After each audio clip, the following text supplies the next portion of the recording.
నేను మా చెల్లి కలిపి రవ్వ లడ్డు రెసిపీ అయితే ట్రై చేసాం. సో, ఎలా వచ్చిందో మీరు కూడా చూసేయండి. మా ఇంట్లో ఇదైతే చాలా ఫేవరెట్ రెసిపీ అనమాట. సో, ముందుగా ఒక మిక్సీ జార్‌లో అయితే కొంచెం పంచదార తీసుకొని, అందులోనే కొద్దిగా ఇలాచి ఒక 2, 3 కూడా వేసేసుకొని మెత్తగా పౌడర్‌లా గ్రైండ్ చేసి పక్కన పెట్టేసుకోవాలి. తర్వాత స్టవ్ మీద పాన్ పెట్టుకొని అది కొంచెం హీట్ అయ్యాక అందులో నెయ్యి వేసి కొన్ని జీడిపప్పు కూడా వేసి బాగా రోస్ట్ చేసుకోవాలనమాట. లైట్ బ్రౌనిష్ కలర్ వచ్చే వరకు.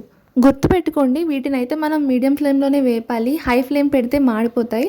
సో, అవి రోస్ట్ అయ్యాక తీసి పక్కన పెట్టేసుకున్నాం. అందులోనే సరిపోకపోతే ఇంకొంచెం నెయ్యి వేసుకొని, రవ్వ వేసుకొని బాగా మిక్స్ చేసుకొని వేపేసుకోవాలి.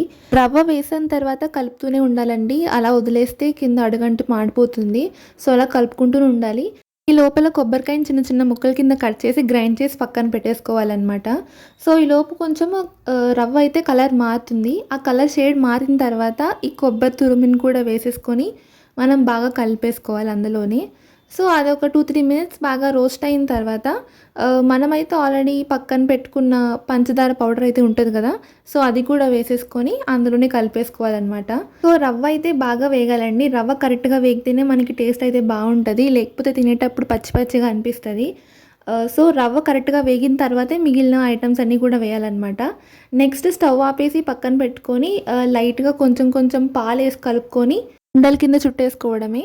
నెయ్యి ఎక్కువ పాలు వేసేసినా పలచగా అయిపోతదండి. సో, క్వాంటిటీకి తగ్గట్టు కొంచెం కొంచెం వేసుకుంటూ చేసుకోవాలనమాట. ప్రాసెస్ అంతా కూడా అది కొంచెం వేడి మీద ఉన్నప్పుడే ఉండలు చుట్టేసుకోవాలి. అప్పుడే బావుంటదండి. తినేటప్పుడు మీకు పలుకుల్లా తగలాలనుకుంటే పంచదారని పౌడర్ కూడా చేసుకోకుండా పంచదారలానే వేసేసుకోవచ్చు. అంతే టేస్టీ టేస్టీ రవ్వ లడ్డు రెడీ. టేస్ట్ అయితే చాలా బావుంది. మీకెలా అనిపించిందో కామెంట్ చేసేయండి. వీడియో నచ్చితే లైక్, షేర్ అండ్ సబ్స్క్రైబ్.